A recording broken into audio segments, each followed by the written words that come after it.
आती हैं 1090 के ऊपर और उनका निस्तारण किया जा रहा है और लड़कियां इस मामले में बहुत खुश हैं कि उनकी इस समस्याओं का समाधान किया जा रहा है। शादाब जी, आपसे जानना चाहूंगा, अगर हम बात करें आंकड़ों की, तो आंकड़ों में अगर हम देखने की कोशिश करें तो दिल्ली इस वक्त सबसे ऊपर है अपराध के मामले में। महिलाओं के खिलाफ चाहे रेप का मामला हो, चाहे छेड़छाड़ का मामला हो, चाहे उनके साथ अभद्रता का मामला हो, देश की राजधानी जब सुरक्षित नहीं है, वो आंकड़ों में सबसे ऊपर चल रही है, तो ऐसे में आप पूरे देश को कैसे सुरक्षित कर पाएंगे?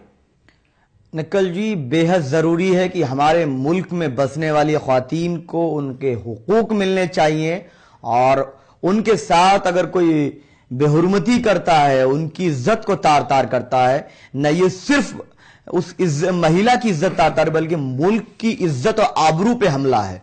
लेकिन अफसोस की बात यह है कि जब कोई हुकूमत बनती है तो हमारे मुल्क के बादशाह बोलते हैं कि वो लड़की अगर अचार बेचेगी तो अच्छा बिकेगा।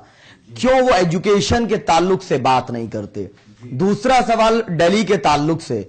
ये सिर्फ बात दिल्ली की नहीं है, बात पूरे हिंदुस्तान की है कि हर जगह पर केसेस बढ़े हैं। एनसीआरबी का डेटा की आप बात कर रहे थे, आप डेटा को चेक कीजिए, एक दूसरे से मिलाइए कि जहां एक सोच है कि ह्यूमैनिटी होगी, बात करते हैं कि वहां मॉडर्नाइजेशन दिल्ली में है। बेशक हम लोगों को मॉडर्न होना चाहिए, लेकिन हमारे मॉडर्नाइजेशन उसमें सिर्फ महिलाएं नहीं, उसमें महिला और पुरुष दोनों जिम्मेदार हैं। कहीं ना कहीं हमारा जो माशरा है, हमारी जो कल्चर है, इंडियन कल्चर को हम लोग हल्के से भटकते जा रहे हैं, वो भी फैक्टर है।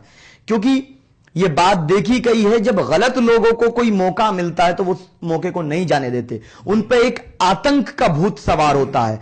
अभी मौजूदा हुकूमत उत्तर प्रदेश की, इनके बड़े मिनिस्टर एक रेप को साजिश करार देते हैं। कितना अफसोसजनक बात है, और उस पर तमाम लोग खामोश हैं। उस पर क्यों एजिटेशन नहीं होता? मुजफ्फरनगर के फसादात के बाद 6 मेरी मां और बहनों ने सुप्रीम कोर्ट में हलफनामा दाखिल किया कि उनके साथ उनकी इज्जत को लूटा गया। Where is human helpline? What is doing about those ladies? वो भी महिलाएं थी। निर्भया का केस हुआ, बेशक उसको इंसाफ मिलना चाहिए जिनके साथ, लेकिन एक निर्भया नहीं, हजारों लाखों निर्भया हैं। आज ये माहौल बनकर रह गया कि आवाज नहीं पहुंच पाती। कुछ लोग पॉलिटिक्स के नाम पर, गुंडागर्दी के नाम पर, अगर किसी के साथ अत्याचार होता महिला के, उस पर दबाव बनाया जाता है, तो दूसरी तरफ उन कानून का गलत भी इस्तेमाल किया जाता है।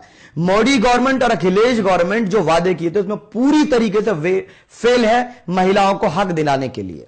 अगर हम हत्या की बात करें, बिल्कुल महिलाओं को हक नहीं मिल पा रहा। और आपने एक बात और कही थी कि कहीं ना कहीं हम जो कल्चरल है, हम उससे भटकते जा रहे हैं, इसका भी इफेक्ट पड़ता है। बीजेपी के पास आऊंगा मैं, आपका मोहन साहब, आपसे जानना चाहूंगा कि आप क्या जिम्मेदार मानते हैं महिलाओं को भी इसके लिए जो अपराध लगातार बढ़ रहे हैं?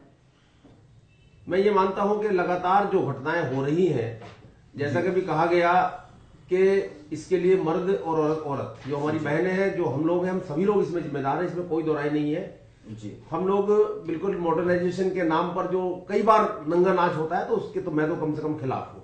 हमें अपनी बहन बेटियों को भी ख्याल करना चाहिए, उनको भी समझना चाहिए। और वास्तव में शैतानियत तो लोगों में है, इसमें कोई दुराई नहीं है। जो शैतान किस्म के लोग होते हैं वो मौके का, अवसर का फायदा उठाते हैं। और अगर हम लोग ठीक ठाक रहेंगे तो मुझे लगता है कि किसी की हिम्मत नहीं है कि हमारी तरफ आंख उठाकर कोई देख ले। अबीना जी, कैसे आप शैतानियत को खत्म कर पाएंगे? जिस तरीके का जिक्र हो रहा, वाकई में शैतानियत लोगों के अंदर है, उनके दिमाग खराब हो जाते हैं, उन्हें नहीं समझ आता वो कर क्या रहे हैं। वो ये नहीं देखते कि उनके घर में भी एक माँ है, उनके घर में भी एक बहन है, उन्हें ये समझ नहीं आता। इस शैतानियत को हम कैसे खत्म करें? कानून इसे खत्म करेगा?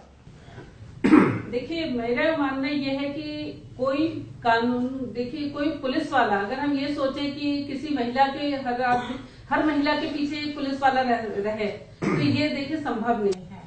और इसमें यह है कि महिलाओं को खुद भी अपनी सुरक्षा के लिए हमें खुद भी कदम उठाने होंगे।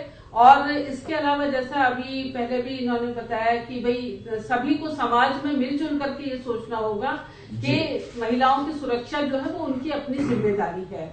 अपने घर में बच्चों को समझाएंगे सब। जहाँ तक देखिए कानून की बात है, कानून बहुत सारे कानून बने हैं और कानून लागू भी किए जा रहे हैं, लेकिन कानून बनाना और लागू करना एक बात है, उनका सख्ती से पालन किया जाना चाहिए। जब तक सख्ती से पालन नहीं होगा तब तक कोई भी कानून जो है वो बेकार है, क्योंकि उसके कोई मायने नहीं रहते। थोड़े दिन तक उस कानून का पालन किया जाता है और उसके बाद उसके फिर धज्जियां उड़ा दी जाती हैं। तो जब तक कानून से किसी को सजा नहीं मिलेगी सख्ती से, तब तक कुछ भी उस कानून का कोई फायदा नहीं होगा।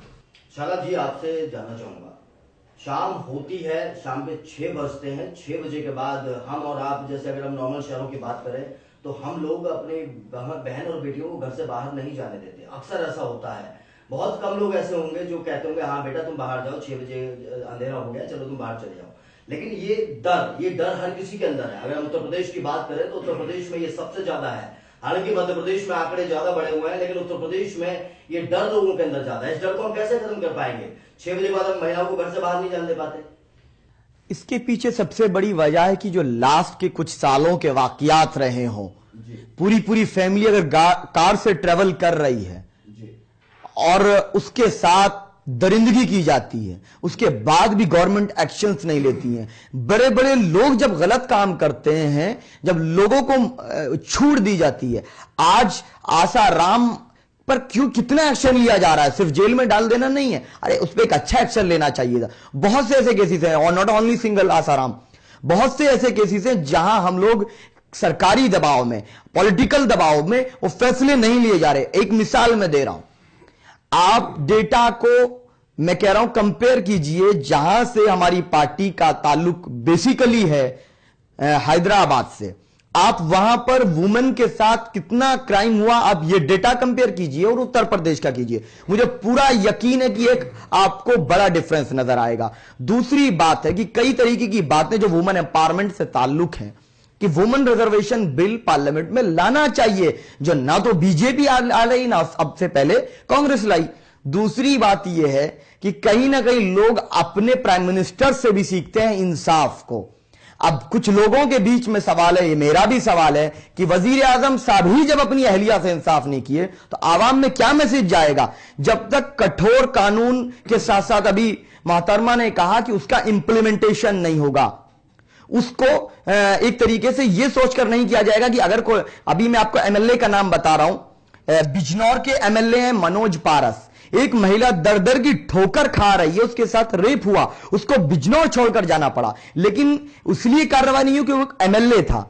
मैं बात कर रहा हूं बीकापुर के सिटिंग एमएलए आनंद सेन यादव, उन पर केस नहीं, और रेप, एक दलित महिला का रेप करने के बाद उन्होंने मर्डर कर दिया था। अब इस तरह साक्षी महाराज रेप के एक्यूज्ड हैं, लेकिन वो एमपी हैं। इस तरीके के लोगों पर जब कार्रवाई नहीं हो रही तो कहीं ना कहीं इसको बढ़ावा मिल रहा है, जो पब्लिक फेस हैं। बिल्कुल मोहन जी, यही सवाल बीजेपी की तरफ इन्होंने निशाना साधा। एक एमएलए, मैं ये नहीं कहता कि कोई बीजेपी का एमएलए है, कोई किसी